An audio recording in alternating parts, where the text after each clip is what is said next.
31 guys that walked out there, all different ages. I mean, there's guys that have been here for 4 or 5 years, different things, but there's a lot of walk-ons that don't get a lot of credit. They got to go out there tonight, and just a lot of guys that give their bodies and time and effort, and I think we got one of the best scout look teams in the country.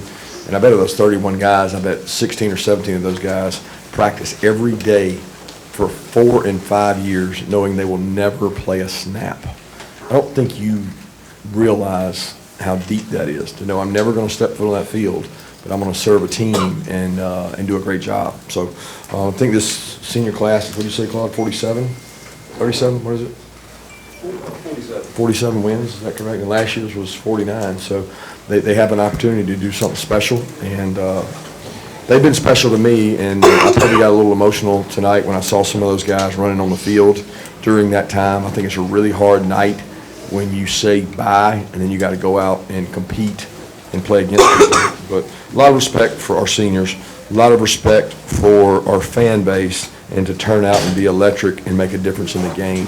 But really proud of the overall team effort. And our goal this week was to win the now. From Monday to today, it was win the now. We weren't worried about what happened. The past does not talk to the future. The past does not talk to the present. The present doesn't talk to the future or past. They don't talk. They don't text. They don't send each other messages. All we wanted to do was win the present. And each play that happened in the game, we wanted to win the next. And I thought the guys did a great job of handling that message all week. With that, I'll open it up. Coach, what was the key to this? Somebody else in defensive adjustments, they scored 2 touchdowns early and then stopped them after that. No real adjustments. I mean, the calls we have work. They just got to play them well. I think the 2 young backers were a little nervous to start the game. We had a 3rd down and long that they converted, the first 3rd down of the game that should have been off the field. And CJ messed up, and then Raylan had a little boo-boo, and those kids are growing up.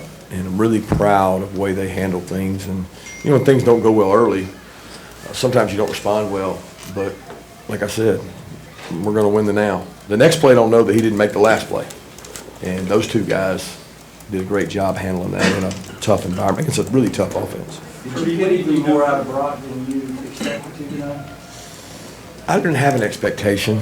I didn't have an expectation for Brock. I thought Brock would do what he could, and Brock was hell-bent to get back out there. And, you know, I don't remember when it was. I can't remember the exact time, so don't quote me on it, but I was watching film of practice, and there was a red blur back behind the film of the play I was watching. It was about 20 yards behind it, and it looked like a guy flying across the field. And I was like, who is that? And I was like, oh, my God, it's Brock. And I knew we had a chance then. And he's different. He took a path that no one takes on that injury and just said, this is what I'm doing. 26 days ago, did you was it in the realm that you were told by the medical people that he could get back this early? Yeah, it was in the realm. Tua did it, 27. I mean, it was a belief that he could do it. He would have to do something special. And remember the day after it happened, his mother and father called, and they wanted to be aggressive with it, and they wanted to treat it. And one of the best things for it is to get back on it and get it moving, not let it stiffen up. And you know, we had experience with other guys that it had taken longer, and he took a really aggressive approach to it. And he's different. Kirby, what did it mean to have that explosive version of Kendall Milton back in the backfield tonight? Well, Kendall ran really hard tonight. I thought that was like the toughest and hardest I've seen him run. You know, he ran through tackles. He ran through people's face. I mean, he ran like he was mad. And he approached the whole week that way. He's really stepped up and become a more vocal leader. I think a lot of the credit goes to Kendall and Dejon, but a lot of the credit goes to that offensive line too, because we felt like we had the ability to keep fresh. We had 3 tackles rolling, and we had 3 guards rolling. And to me, that was special. And I'm not taking anything away from Kendall, because Kendall was the best Kendall tonight, the way he ran. How did it feel to have Brock, Lyon, and Mims, and really your offense together for the first time this season, somewhat healthy and really small? It showed up in the first half. I mean, if we don't have a snafu there and get a little aggressive, we probably score 4 touchdowns or whatever. I don't know what it was, but they're potent. Now, when you got a quarterback and you got pass protectors and you got weapons, first time that I thought Mike and the staff had I wouldn't say a full cupboard, but Brock was close. I mean, he may not have been 100%, and some of the other guys, Mims not quite all the way, but it's nice to see those guys out there together. Kirby Brock obviously could have protected himself with the draft coming off an injury. What does it say to you that he decided to come back? Well, people called him and told him that, and those people will not be representing him, I can promise you that, because all I did was piss him off. And he said, "God, I have had people call and tell me that I shouldn't play, Coach," and he said, "That just drives me crazy. He wants me to play, makes me want to play more to prove them wrong." He said, "Why am I in this game if I'm not going to come back and play?" I mean, he's not risking millions, guys. He's has an opportunity to get more millions. Like, it's the other way. It's not the way, because he's a great player. The NFL knows people heal. Like, they heal from that injury. They've had tons of that same injury in the NFL. So all he did was go out and stamp himself as a warrior that said, "I'm going to go ahead and practice on Tuesday in front of 15 scouts. Then I'm going to practice on Wednesday in front of 12 scouts, and they're all going to be over going, oh, my God." And he's got an opportunity to move up because of who he is. Coach, you had over 600 yards of total offense today. What was the most impressive part of the offense that you saw tonight? Team effort. I mean, it always goes back to the same thing in our offense. It's not one guy. Like, it's not one guy. It's dudes everywhere. I mean, guys blocking, Oscar Delp blocking, Marcus Rosemy blocking people downfield. Arian goes in the game and hits people. I mean, the guys that came in late, Andrew Paul and Rod running hard. The offensive line blocking on the perimeter. I mean, Carson making good checks and good decisions. There's the offensive staff. I mean, these guys work hard, man. They're at the office till midnight game planning, trying to put things together, and obviously they executed well tonight. Kirby, I might have missed this. JDJ obviously didn't play, and he's kind of been one of the heart and soul leaders of the defense. Did Smile have to take on more, and what did your defense have to do to respond to not having Jamon out there? The hardest part about not having Pop out there was Smile had to make more calls. But I've said this during the week, Smile makes the calls anyway. It's not like one guy makes the calls. They both make the calls. The difference was when we were going to have to play when Smile got tired with the two freshmen. And that was going to be the concern. But they're not normal freshmen, guys. I mean, Pop and Smile could have played as freshmen. They had Quay and Kobe. They could have played. And when they started the next year against first game, when everybody thought we were going to have nobody left, I forget who that was, Oregon, they played pretty good. All right? Well, these kids, they prepare every day, and they work really hard, and they're good football players. Raven would be way further along. He must have missed 5 weeks with an injury. So they're different, man. They take notes in meetings. They listen to Coach Schumann. Coach Schumann works really hard with them, and they played well tonight in an environment against a really hard offense to play against. What was the exchange like with you and Kiffin post-game? What did you guys say to each other? Nothing. I mean, not a lot to talk about after a game like that. I know he probably doesn't feel like they played their best and frustrated. On to the next. We'll talk this week. You guys mentioned the SEC championship berth before the game even started.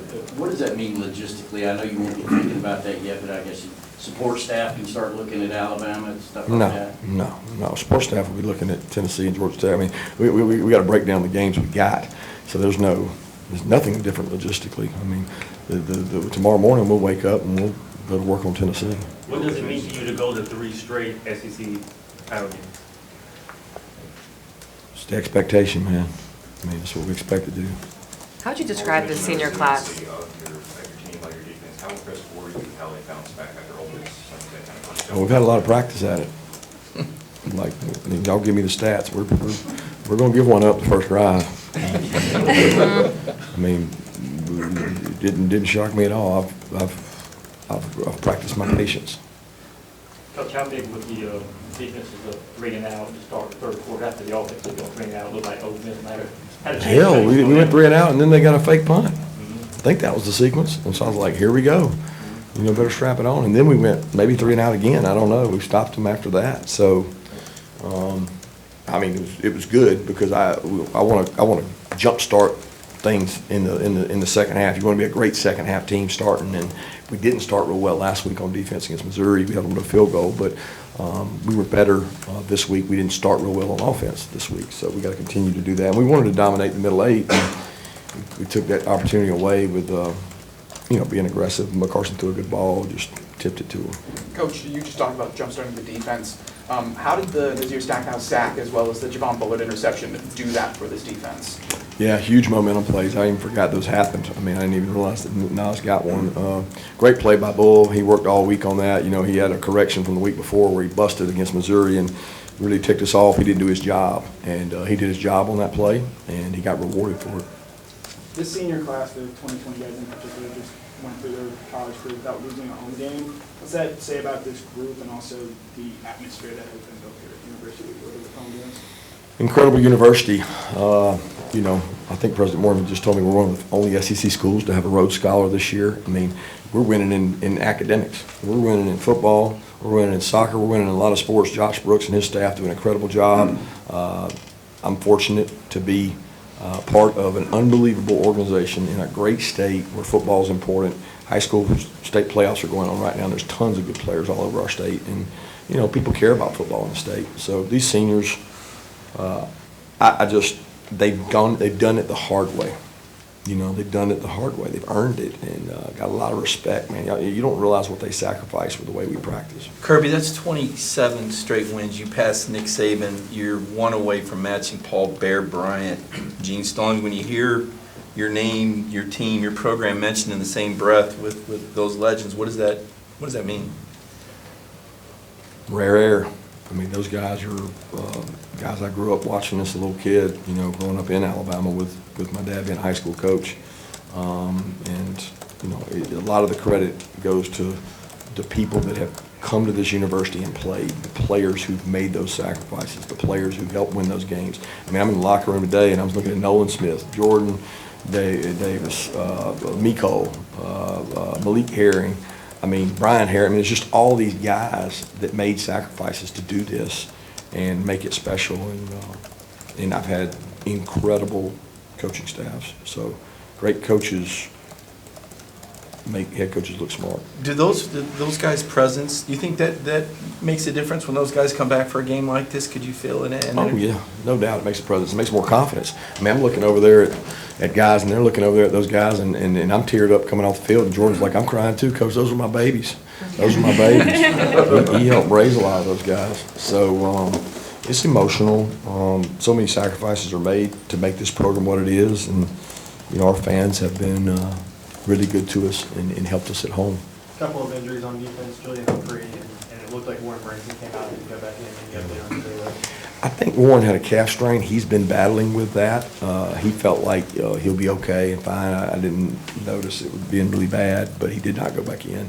And then Julian, I'm not sure what he's doing with, whether it's a stinger or what, but he was not able to return.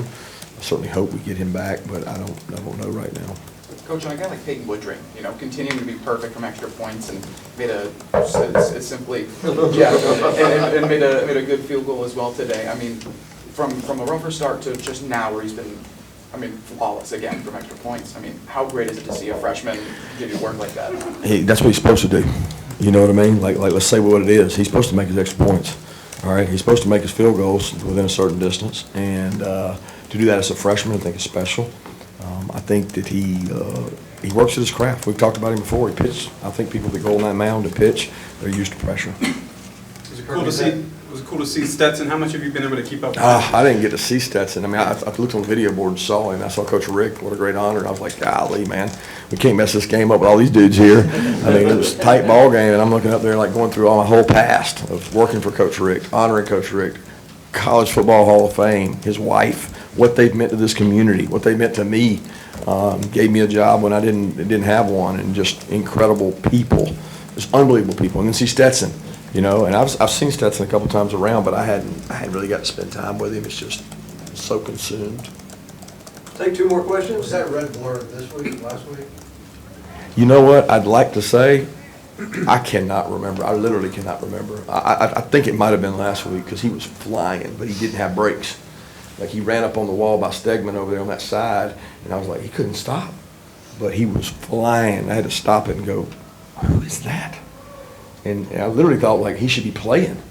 But when I saw him struggle to stop, I knew. But I mean, every Sunday he goes out, and I look outside my office window, and he's out there running and flying around. The week we were at Florida, I mean, he was back walking and running faster than anybody we've had. But his protocol was matched up more with some other people that have done it, and he matched that. He beat the markers on all the kids we've had with the same injury because he was just too stubborn to not do it.